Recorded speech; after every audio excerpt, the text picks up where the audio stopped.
Hi, and welcome to Trav Talks. Today, we're going to talk about Basically, what we're doing today is we're going to take a look at the last 40 years of U.S. economic history and see if we can learn anything from it. Now, obviously, this has political implications. However, as much as possible, we're going to stay focused on the data and the economics. We're going to do our best to take a politically agnostic view so that we can look at the policies and the economics that resulted from it and see what we can actually learn going forward. For a small bit of a primer, we need to define some terms. A deficit and a surplus are terms that refer to the annual budget. In other words, each fiscal year, or each year for those of you who aren't nerds, the government either takes in more money than it spends, which would be a surplus, or it spends more money than it takes in, which is a deficit. The debt is the total outstanding obligations that carries over from year to year. I like to use the analogy that the deficit, or surplus, is a water hose, and that the debt is the pool of water that we're filling. If we run a surplus, we're taking water out of the big pool. If we run a deficit, we're adding more water into the growing pool of debt that the US owes. This is going to lean pretty heavily on visuals, so adjust your glasses and settle in. Let's see some charts, folks.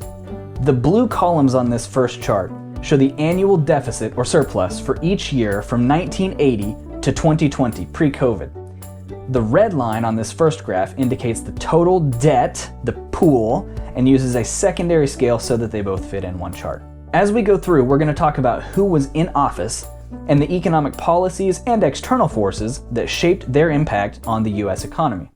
Okay, the table is set. Let's dig in. Ronald Reagan was elected in 1980 and took office in January of 1981. Reagan inherited a volatile economy that had been in and out of recession over the last decade. His three immediate predecessors, Nixon, Ford, and Carter, had each presided over at least 1 year of negative GDP growth year over year. While not without its criticisms, namely the exacerbation of a widening wealth gap, Reagan's budget policy was suited for the times. It was stimulatory in nature, in a period when stimulus was required to end a lilting economy. There is some key context to Reagan's economic moves. The maximum marginal tax rate was much higher than it was today when Reagan trimmed it. He brought it from 70% to 50%. Capital gains was reduced from 28% to 20%, and the corporate tax rate was taken from 46% to 35%, although that was actually later in 1986 with a second round of cuts.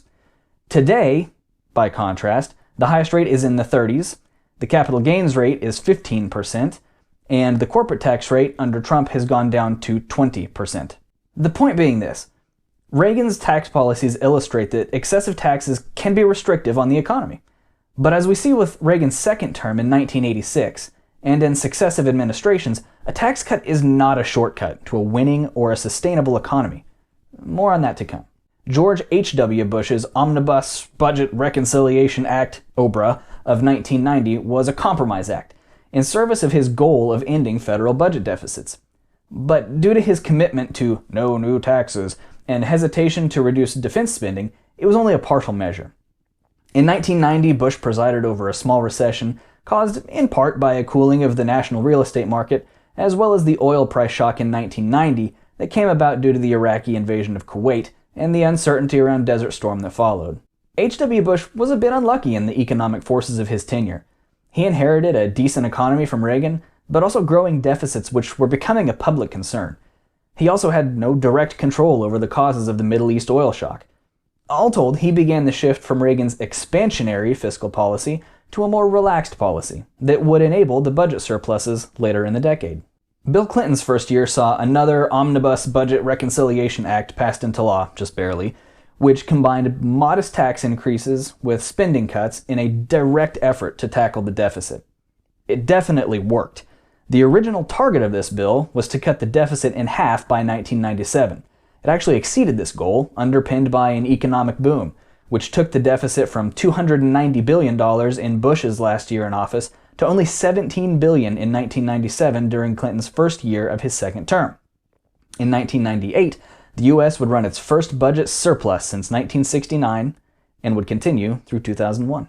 In George W. Bush's first year, prior to 9/11, the dot-com bubble was already coming down, and the Bush administration pushed for significant tax cuts.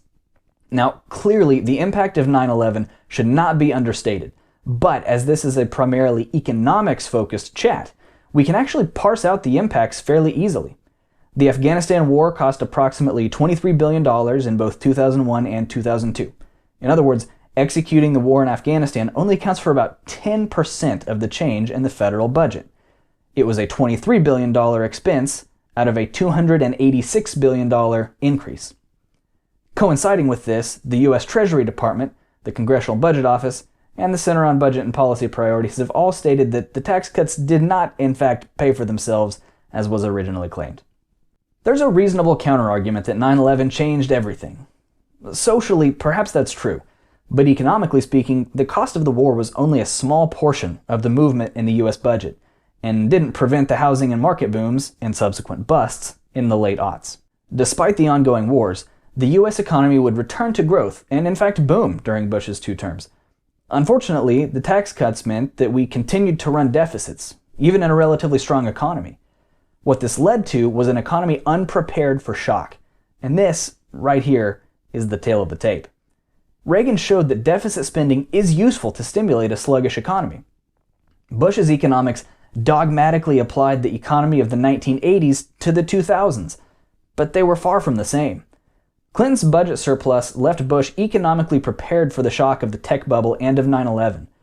In some ways, 9/11 couldn't be helped, but as we said a minute ago, that was only a small part of the economic picture during Bush's term. His combination of tax cuts that didn't pay for themselves and deregulation worsening the 2008 crisis meant he handed off the worst economy in decades to his successor. Enter Barack Obama. Like both Reagan and W. Bush at the end of his term, Obama was effectively forced to directly stimulate the economy to prevent worse harm and a spiraling crisis. After the stimulus stopped the bleeding and recovery began, the Obama administration would wage an ongoing war in trying to rein in the deficit without stopping the economic recovery. In spite of obstinate opposition, who were committed to tax cuts which had proven themselves ineffective over the last decade, the deficit trend under Obama was actually very favorable. Now, here's where I get in trouble. We'll never know, but I suspect if Hillary Clinton had been elected in 2016 and had followed more or less along Obama's economic path, possibly with some responsible and strategic tax increases, she may have been able to oversee a budget surplus, just like her husband before. Instead, Donald Trump came in and majorly cut taxes again, without any significant cuts to spending to offset it. Instead of continuing the trend set by Obama of steady growth and reduced deficits, we get a gigantic increase of deficits. This is objectively true. Now, what isn't yet defined is if they were worth it. Let's continue on to find out. Okay, so we've seen the deficit and debt picture. So the question becomes, what does this debt buy? So far, all we've seen is what has been spent, but we need to consider the results, whether or not the deficit spending was worth it. Now, there's another talk in the future about whether the metrics we commonly use are actually good representations of economic conditions. For today, let's save that conversation for another time and go with 2 of the most common metrics for economic health: GDP growth rate and unemployment. Starting with the GDP growth rate, Reagan paints a fairly clear picture. He inherited an economy that had been pretty weak for a decade, and his expansionary policies drove strong growth rates throughout his tenure. As discussed on the previous slide, George H.W. Bush got a bit unlucky with external factors. Housing market and foreign problems aside, the 1990 OBRA bill actually included tax increases on high earners and some domestic spending cuts, which damaged his standing with conservatives, but helped set up Clinton for the surpluses in his second term. From the perspective of GDP growth, though, it's key to note that the higher taxes were not the driver for this mild recession. Following that, with Clinton's budget reconciliation, which attacked the deficit directly by raising some taxes and cutting some spending, it's again key to note that these tax increases, which were sufficient to create a budget surplus, did not cause growth to slow. Notably, Clinton was aided by a technology and stock market boom, but nevertheless, Clinton's second term is a clear example of an economy being able to grow and still be financially solvent with appropriate economic policies. W. Bush inherited a great economy. Keep in mind that the stock market is not necessarily tied to GDP growth, so the dot-com bubble may have been Armageddon for some foolhardy investors, but the underlying economy was still very strong. Parsing out the impact of 9/11 on GDP growth is much, much harder than parsing out the impact on the deficit. But nonetheless, Bush's second term illustrated that his tax policies did not pay. The cuts reversed the Clinton surplus, and all things considered, growth during Bush's tenure was worse than Clinton's, ending in the 2008 recession. Arguably, the lackadaisical regulatory environment that Bush presided over either allowed or exacerbated the reckless speculation that turned the 2008 housing market into an economic nuclear bomb. The takeaway from Bush II, from the surplus elimination to the 2008 recession, should be that laissez-faire policies at best have limits to their effectiveness. Obama was forced into a major stimulus package to salvage the economy and set it right. Though his economy would never return to the booming growth rates of the 80s or 90s, the deficit was trending positive and growth was steady. And finally, Trump brings in a more expansionary policy with deep tax cuts.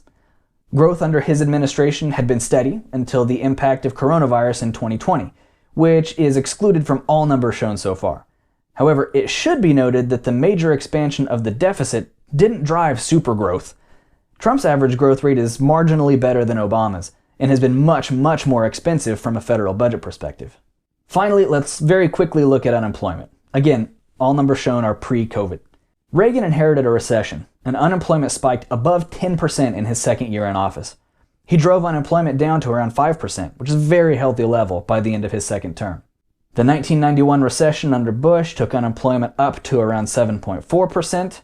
Clinton's administration took unemployment all the way down to 3.9%, further reinforcing the strength of the economy during his tenure. The dot-com bubble and 9/11's impact on industries made 2001 a difficult first year for W. Bush. However, after the initial shocks, unemployment recovered from a high around 6%, down to 4.4% in 2006. But then trouble arises. Unemployment goes off the rails, the worst since 1982 at the end of Bush's term, due to the housing and stock market collapse leading into the Great Recession. In 2009, Obama effectively inherits a 10% unemployment rate and uses stimulus to bring it down to 4.7% by the end of his term. Ironically, and my conservative friends will detest me for the comparison, but Obama's stimulus policy is probably the most closely comparable to Reagan's. Both were in direct response to a very troubled economic situation, and both created steady growth across 2 presidential terms. Trump's first 3 years carried on the long-running trend of unemployment gains from Obama's tenure. He brought it down to a historic low of 3.5% prior to the impact of coronavirus in 2020. As a side note, the unemployment data I have is quarterly, so in transparency, the upward unemployment trend in 2020 does show the earliest impacts of COVID, the only piece of data that has shown it so far. We'll get back to that in a minute. So we've looked at a whole bunch of data, a whole bunch of lines and a whole bunch of squares and a whole bunch of pictures and everything else. But what are the lessons that we want to learn from these last 40 years of economic history in the US? First, we've learned that taxes can be too high and can stifle growth.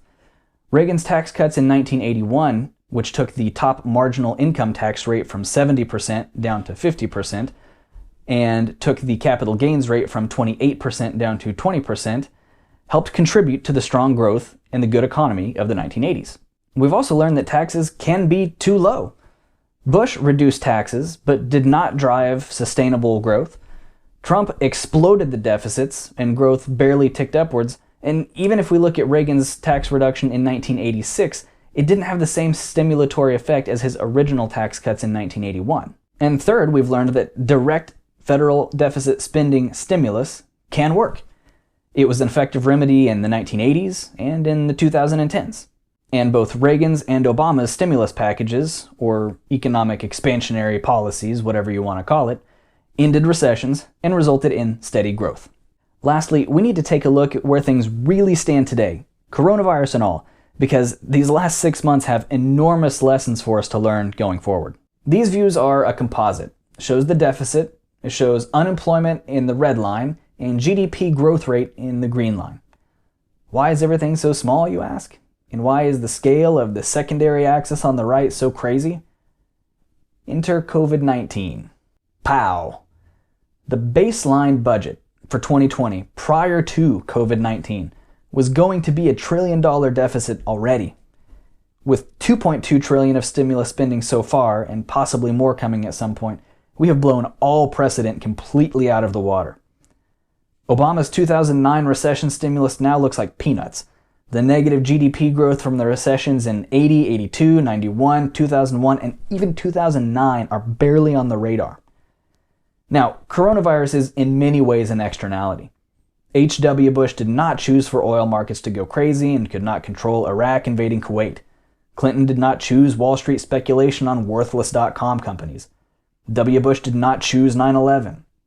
Obama did not choose the housing market collapse, and Trump did not choose coronavirus. Nevertheless, had Trump continued the steady budget progress of the Obama era, he may have been able to eliminate the deficit by 2020 as he had claimed in his campaign. If he had taken his populist message and raised taxes on high-income earners, including capital gains, he may have accomplished it and protected the economy for a rainy day, and the debt impact of coronavirus would be far less severe. Of course, we can talk about the social and health impact of coronavirus and whether those could have been lessened with a stronger response, but that's less firmly within the realm of economics, so we won't delve into it here. All of this to say, the US economy is much more complicated than tax cuts in any amount are always good for the economy. There also tends to be a perception that Republican presidents are better for the economy than Democrat ones, although the last 40 years of data seems to indicate that the exact opposite is true. With the sole exception of Reagan, whose stimulatory policies helped end a recession and bring about steady growth, Republican presidents have tended to increase the deficit without bringing in an accompanying increase in growth. How can we say that with confidence? Both Bill Clinton and Barack Obama took office in weak economies, were able to end the recessions that they inherited, while ensuring steady growth and, towards the end of their terms, reducing the deficit as well. Frankly, if fiscal responsibility is your main driver and you're a fiscal hawk, you might want to consider voting Democrat, even though the rhetoric is exactly the opposite of that. I was surprised by this too. Actually looking at the data helped to change my mind. Comparisons between the US economy and the household economy are spurious at best. Some things just don't translate from your house into the largest economy in the world. However, no budget, big or small, can be sustainable without enough income. And income, for the federal government, comes in the form of taxes. The dogma of tax reductions in any scenario prevents the federal budget from being solvent and has left us laden with debt. And unfortunately, there hasn't been super growth to justify it. If excess spending resulted in crazy growth, we could have a much more educated conversation about whether the debt is a good thing. Unfortunately, it appears that we're just burning money with most of the tax cuts since Reagan. And on that note, this analysis has given extreme benefit of the doubt to Ronald Reagan's policies. But if we look a little further back and a little broader in scope, we'll see that it may not have completely been due to Reagan's policies that the economy took off in the 1980s. There's two really key pieces of context that we need to understand about Reagan's economy. In 1973, Richard Nixon fully took the US off of the gold standard. Without the dollar benchmarked against anything tangible, this led to crazy inflation, including double-digit inflation over several consecutive years. This is in no small part what dragged the economy down prior to Reagan taking office. Just prior to and during Ronald Reagan's election, Paul Volcker, the chairman of the Federal Reserve at the time, declared outright war on inflation by setting the Federal Reserve rate to 20%, the highest it's ever been in US history, and sticking it there. This caused inflation to settle and caused a big resulting economic shock, but it stabilized the dollar and the economy. And typically, after a dip, the economy is primed to recover. In other words, what we've illustrated with the last 40 years of budget data is that laissez-faire policies have their limits in stimulating growth. And this is evident even if we give Ronald Reagan full credit for the strong economy of the 1980s. But with a little bit broader look, there's doubt about even that too. At the very least, Reagan's policies didn't single-handedly create an economic boom. We're running out of time for today, but if you want to dig in more, you should look up Paul Volcker, a very interesting guy with a very long and impactful career. There are still some unanswered questions, particularly if the metrics we looked at today are even the right ones to take the proper measure of the economy. GDP growth rates and unemployment rates really have nothing to say about quality of life, affordability, distribution of wealth, or income inequality. But that's another talk for another day. And if you're a subscriber to modern monetary theory, which basically states that within certain parameters which the US meets, the federal debt doesn't really matter, then none of this might be of your concern at all anyway. But if you're among the majority of folks who do care about the federal deficit and would like to see the US spend its money a little bit more prudently, I hope that this has given you some food for thought. I'll be back with more soon. In the meantime, this has been Travis Lane, making important things make sense. Thank you. Hey, the video's over. I really appreciate it if you spent all of the time to watch this, and again, I hope that it was interesting and informative as well.